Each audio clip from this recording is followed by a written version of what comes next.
తిరుమల లడ్డు కూర్చోండి. వ్యవహారంలో ఏదైతే సిబిఐ లీడ్ చేసినటువంటి సిట్ నివేదిక ఛార్జ్షీట్ దాఖలు చేసినా సరే ఏపీ కేబినెట్ మరో సిట్ ఏర్పాటు చేయాలని చెప్పి నిర్ణయించింది. త్వరలో తిరుమల లడ్డు వ్యవహారంలో మరింత సమగ్రంగా దర్యాప్తు చేసే ఉద్దేశంతో మరో సిట్ను ఏర్పాటు చేస్తున్నామంటూ ప్రభుత్వం ప్రకటించింది. సో ఈ విషయంపై మాట్లాడేందుకు మనతో ఏపీ దేవాదాయ శాఖ మాజీ సలహాదారులు జ్వాలాపురం శ్రీకాంత్ గారు ఉన్నారు. సో ఆయన అడిగి అసలు ఏం జరుగుతుంది రాష్ట్రంలో, ఒక సిట్ సిబిఐ నేతృత్వంలో ఏర్పడిన తర్వాత కూడా మరో సిట్ ఏర్పాటు చేయాల్సినటువంటి అవసరం ఏమొచ్చింది అనే విషయాలపై మాట్లాడదాం. సార్ నమస్తే. సార్ నమస్తే. నమస్తే రెహమాన్ గారు.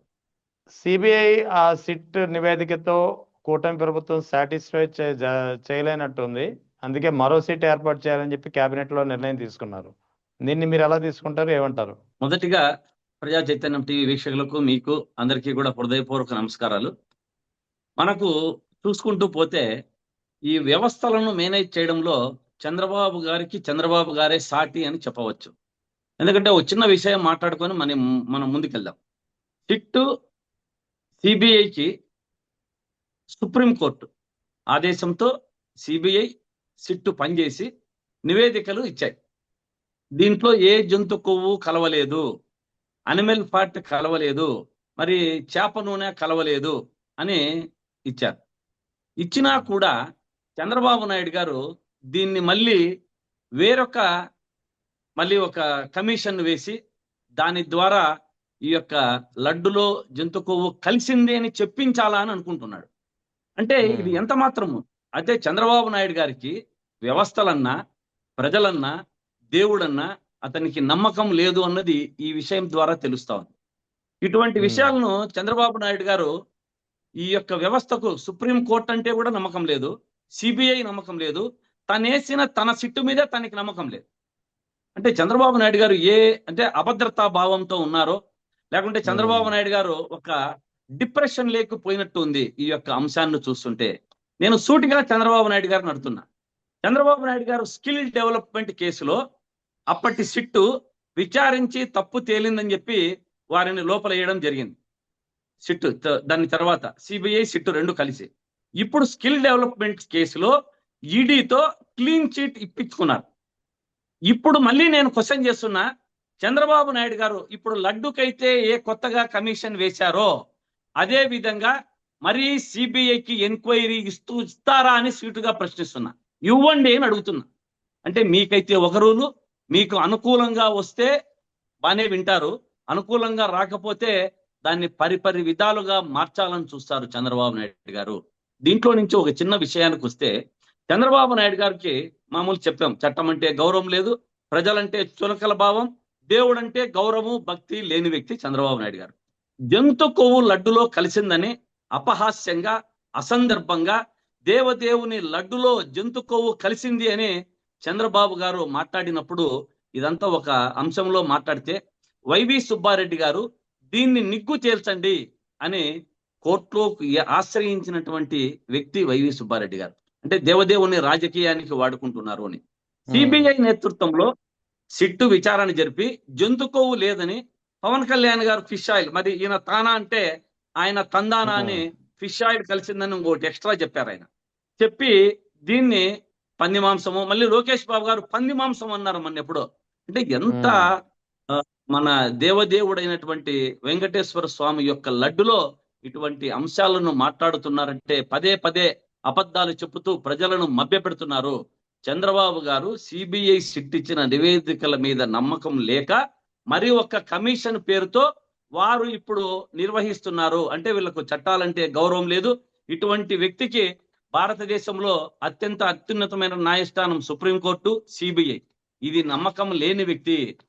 అంటే దీన్ని చంద్రబాబు నాయుడు గారు ఏమనుకుంటున్నారంటే, ప్రజలకు ఏదో ఒకటి మభ్యపెట్టి మరీ జంతు కొవ్వు కలిసింది, పంది మాంసం కలిసింది అని చెప్పాలా అని అనుకుంటున్నాడు. చంద్రబాబు నాయుడు గారిని సూటిగా ప్రశ్నిస్తున్నా, మీకు స్కిల్ డెవలప్మెంట్ కేసులో కూడా మీరు మరీ సిబిఐకి ఇవ్వండి ఈ లడ్డు మాదిరే అని చెప్పి చంద్రబాబు నాయుడు గారిని నేను కోరుతున్నా. ఇక మంత్రి సత్యకుమార్ కొన్ని వ్యాఖ్యలు చేశారు. ఈ తిరుమల లడ్డు వ్యవహారంలో భోలే బాబా తర్వాత అలీబాబా అంటూ పెద్ద ఎత్తున వ్యాఖ్యలు చేశారు. దీనికి మీరిచ్చే సమాధానం ఏంటి? అసలు ఏం జరిగింది? భోలేబాబా ఓ, విషయం ఏంటండి? Dharmavaram MLA, BJP MLA, yeah. ఏ మూల ఏ గ్రామం ఉంది, అక్కడ ఓటర్ ఎవరు అనేది కూడా తెలియనటువంటి వ్యక్తి ఏదో ఒక ఈవీఎంల పుణ్యమా అని చెప్పి ఒక ఎమ్మెల్యే అయిపోయాడు, ఒక మంత్రి అయిపోయాడు. అతను కూడా మాట్లాడితే ఏమి అసలు చాలా సిగ్గుచేటుగా ఉంది. అంటే వీరు పూర్వాపరాలు విచారించి గాని ఇది లేకుంటే చంద్రబాబు నాయుడు గారి యొక్క దీన్ని బయట పెట్టాలని మాట్లాడుతున్నారో నాకు అర్థం కాలే. చంద్రబాబు నాయుడు గారు దీని గురించి ఒకటే మాట్లాడుతున్నా. చంద్రబాబు నాయుడు గారు ముఖ్యమంత్రిగా ఉన్నప్పుడు 26 జూన్ 2018లో అర్హతలు ఉన్నాయి అని చెప్పి ఈ బోలే బాబా కంపెనీని అరంగట్రం చేయించి 87,000 టన్నులకు పైగా సరఫరా చేయించారు నెయ్యిని. ఓకే. అప్పుడు అది మనం చెప్పడం కాదు, సిబిఐ నివేదికలో కూడా స్పష్టంగా ఉంది. మనం చెప్తున్నామనేది కాదు. సిబిఐ మన ఇచ్చినటువంటి నివేదికలో 600 పేజీల్లో ఇది కూడా పొందుపరిచారు. ఈ యొక్క ఈ మన సత్యకుమార్ గారు ఈ ఆలీబాబా ఎవరో బోలే బాబా ఎవరో అంటున్నారు. కానీ ఈ బోలే బాబాను ఆలీబాబాలను తెచ్చింది మీ కూటమిలోనే, ప్రభుత్వంలోనే అనేది గుర్తుపెట్టుకోవాలి. ఈ బోలే బాబా కంపెనీ ఏదైతే ఉందో వర్ష్ డైరీ అనే పేరుతో గతంలో చంద్రబాబు నాయుడు గారి గత హయాంలో కూడా పనిచేసిండేదే. మరి అప్పుడున్నప్పుడే ఈ యొక్క వర్ష్ డైరీ రూపాంతరం చెంది మరి బోలే బాబాగా మీరే తీసుకొచ్చారు సత్యకుమార్ గారు అన్నది గమనించుకోవాలి. ఆలీబాబా కథ ఏమో గాని మనకు వీళ్ళంతా కూడా ఒక జాదూగర్ ఆనందం చూసింటాం. అంటే జాదూగర్ ఆనంద్ మనం టీవీల్లో పిల్లలను కవించడానికి, మప్పించడానికి, చేయడానికి, ఉన్నది లేనట్టుగా లేనిది ఉన్నట్టుగా అందరికీ చెప్పించే దాంట్లో మనకు జాదూగర్ ఆనంద్ను చాలా పిల్లలంతా చేశారు. ఇప్పుడు అటువంటి కథనే ఇప్పుడు చంద్రబాబు నాయుడు గారు లేనిది ఉన్నట్టుగా ఉన్నది లేనట్టుగా చెప్పి సృష్టించి వైసీపీ ప్రభుత్వం ముందా జగన్మోహన్ రెడ్డి గారి మీద బురద చల్లాలా, ప్రజలలో పంచలు చెయ్యాలా అని దేవదేవుణ్ణి వాడుకుంటున్నాడు. చాలా తప్పు. వీరు అధపాతాళానికి పోవడం ఖాయమని చెప్తున్నా. సత్యకుమార్ గారు ఒకటి ఆలోచించాలి. చేసిన తప్పును కప్పిపుచ్చుకోవడానికి ఈ జాదూగర్ ఆనందులు కొత్తగా వేషం ఎత్తారు.